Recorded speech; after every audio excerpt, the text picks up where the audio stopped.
Hello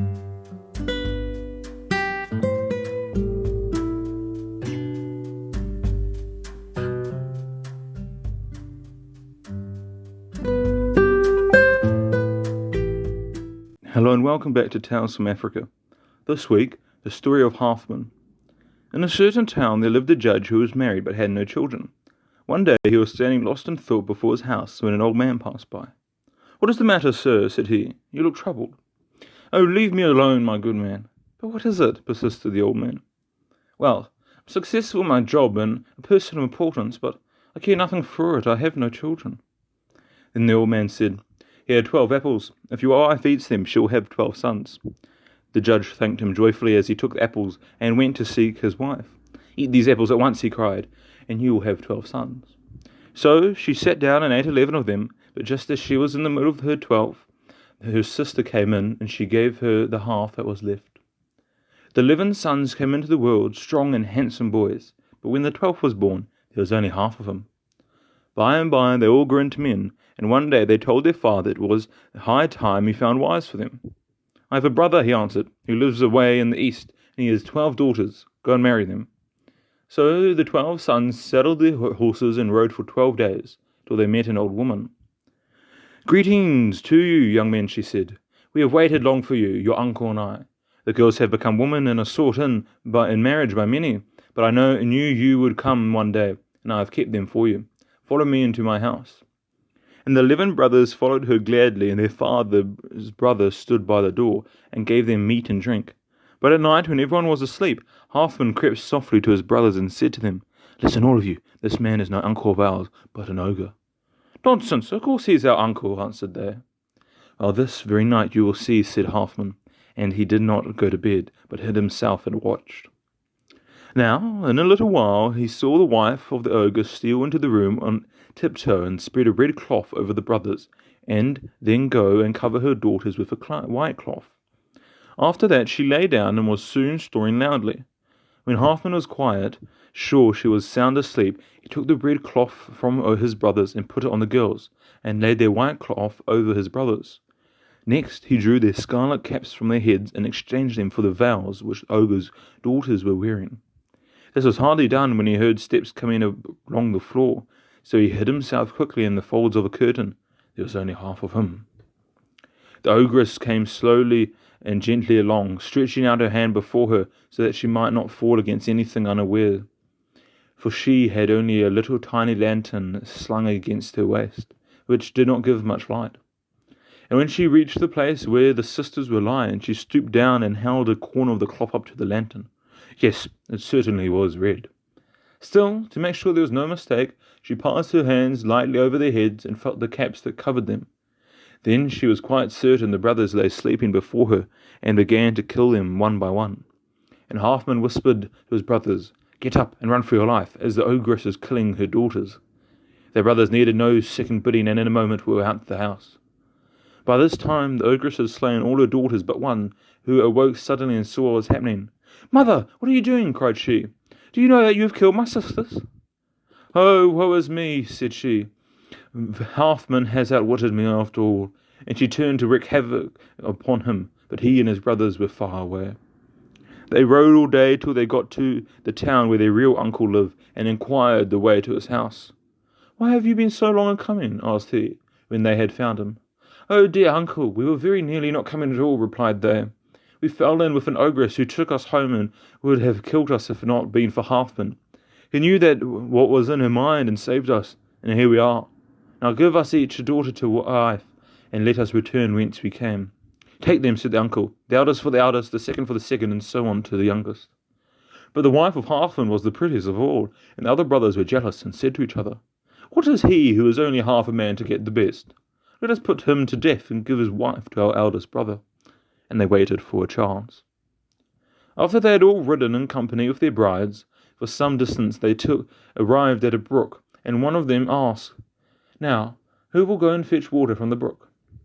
"Halfman is the youngest," said the elder brother. "He must go." So Halfman got down and filled a skin with water, and they drew it up by a rope and drank.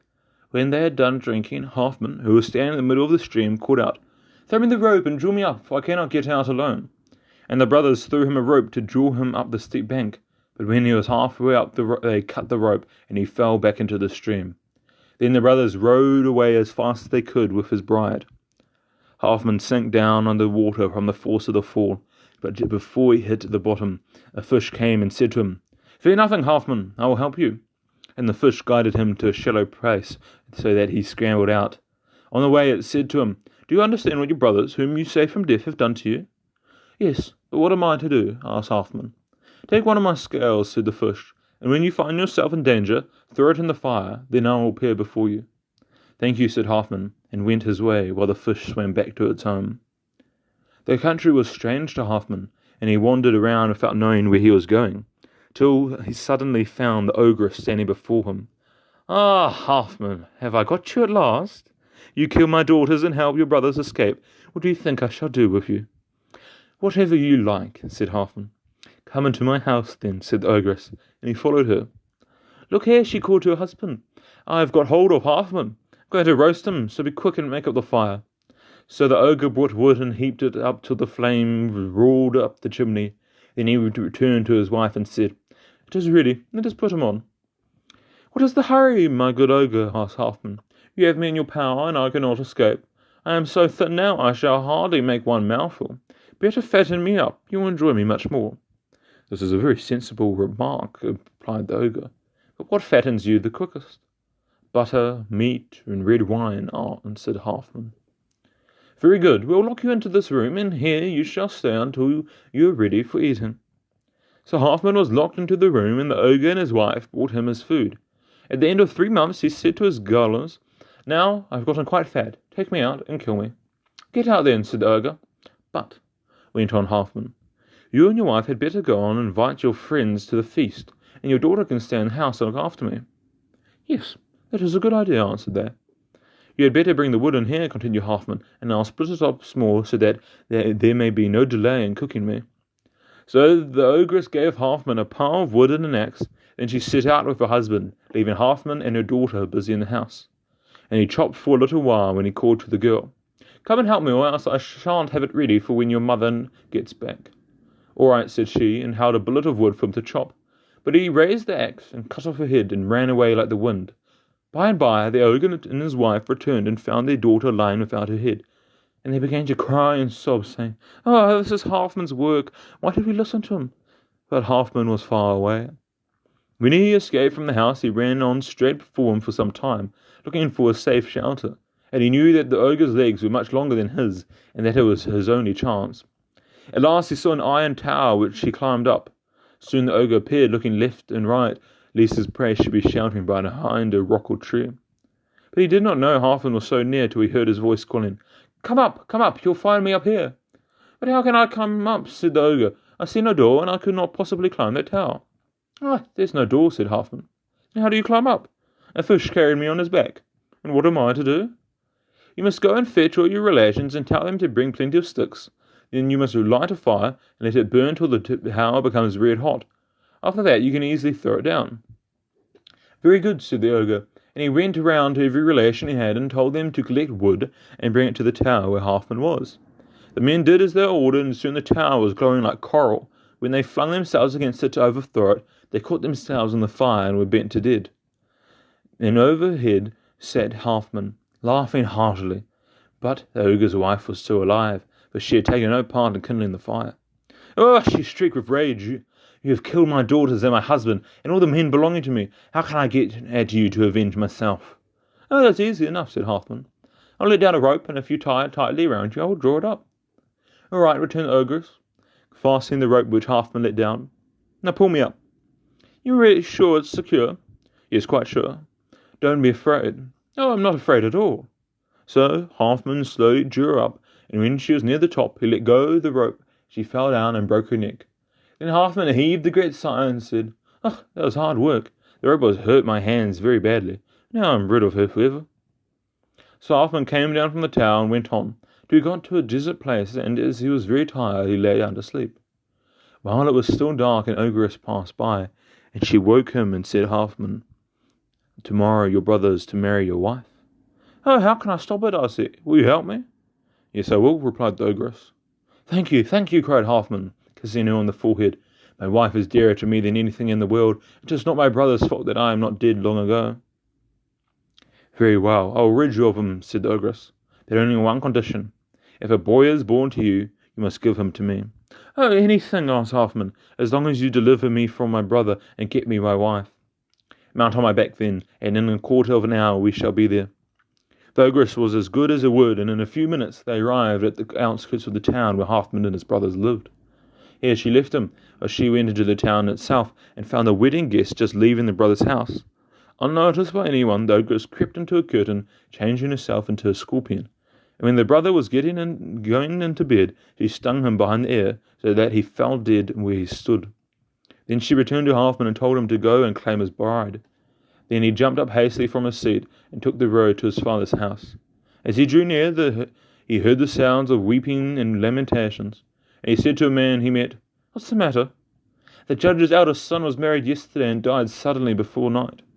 Well, thought Halfman, my conscience is clear anyway, for it is quite plain he coveted my wife, and that is why he tried to drown me. He went at once to his father's room and found him sitting in tears on the floor. "Dear father," said Halfman, "are you not glad to see me? You weep for my brother, but I am your son too, and he stole my bride from me and he tried to drown me in the brook. If he is dead, I am at least alive." No, he was better than you," moaned the father. "Why, dear father?" "He told me you had behaved very ill," said he. "Well, call my brothers," answered Halfman, "as I have a story to tell them." So the father called them all into his presence. Then Halfman began. "After we were 12 days' journey from home, we met an ogress who gave greeting unto us, and said, Why have you been so long in coming? The daughters of your uncle have waited for you in vain." She bade us follow her to the house, saying, "Now there be no more delay. You can marry your cousins as soon as you please, and take them with you to your own home. But I warned my brothers that the man was not an uncle, but an ogre." When we lay down to sleep, she spread a red cloth over us and covered her daughters with a white one. But I changed the cloths, and when the ogress came back in the middle of the night and looked at the cloths, she mistook her own daughters for my brothers and killed them one by one, all but the youngest. Then I woke my brothers, and we all stole softly from the house, and we rode like the wind to our real uncle. And when he saw us, he bade us welcome, and married us to his 12 daughters, and the eldest to the eldest, and so on to me, whose bride was the youngest of all and also the prettiest. And my brothers were filled with envy and left me to drown in a brook, but I was saved by a fish who showed me the way out. Now you are judge, who did well and who did evil, or I to my brothers?" "Is the story true?" said the father, turning to his sons. "It is true," my father answered that. "It is even as Halfman has said, and the girl belongs to him." Then the judge embraced Halfman and said to him, "You have done well, my son. Take your bride, and may you both live long and happily together." At the end of the year, Halfman's wife had a son, and not so long after she came one day, hastening into the room, and found her husband weeping. "What is the matter?" she asked. "The matter?" said he. "Yes, why are you weeping?" "Because," replied Halfman, "the baby is not really ours, but belongs to an ogress." "Are you mad?" cried the wife. "What do you mean by talking like that?" "I promised," said Halfman, "when she undertook to kill my brother and to give you to me, that the first son we had should be hers." "And will she take him from us now?" said the woman. "No, not quite yet," replied Halfman, "when he is bigger." "And is she to have all our children, are she?" "No, only this one," returned Halfman. Day by day the boy grew bigger, and one day, as he was playing in the street with the other children, the ogress came by and said to him, "Go to your father," she said, "and repeat this speech to him. I want my forfeit. When am I to have it?" "All right," replied the child, but when he had gone home, forgot all about it. The next day the ogress came again and asked the boy what answer the father had given. "I forgot all about it," said he. "I'll put this ring on your finger, and then you won't forget." "Very well," replied the boy, and he went home. The next morning at breakfast his mother asked him, "Child, where did you get that ring?"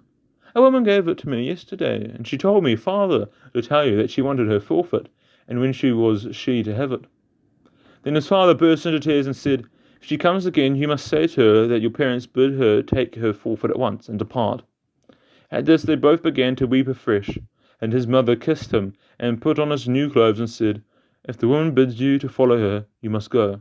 But the boy did not heed her grief. He was so pleased with his new clothes, and he went out. He said to his playfellows, "Oh, look how smart I am.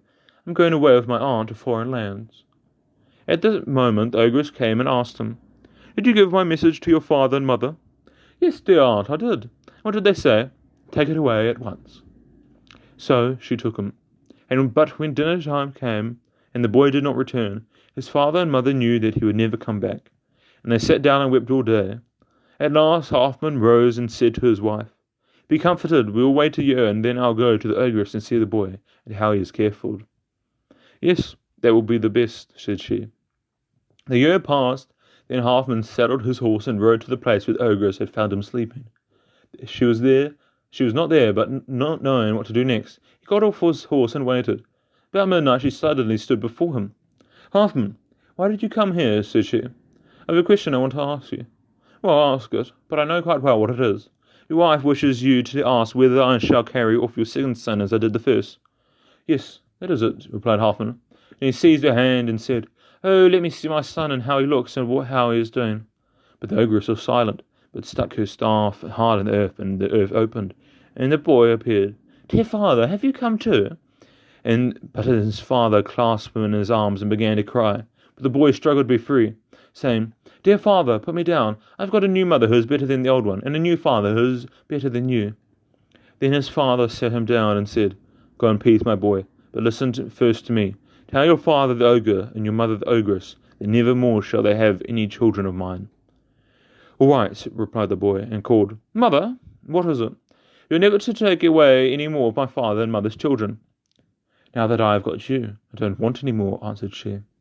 Then the boy turned to his father and said, "Go in peace, dear father, and give my mother greeting, and tell her not to be anxious any more, for she can keep all her children."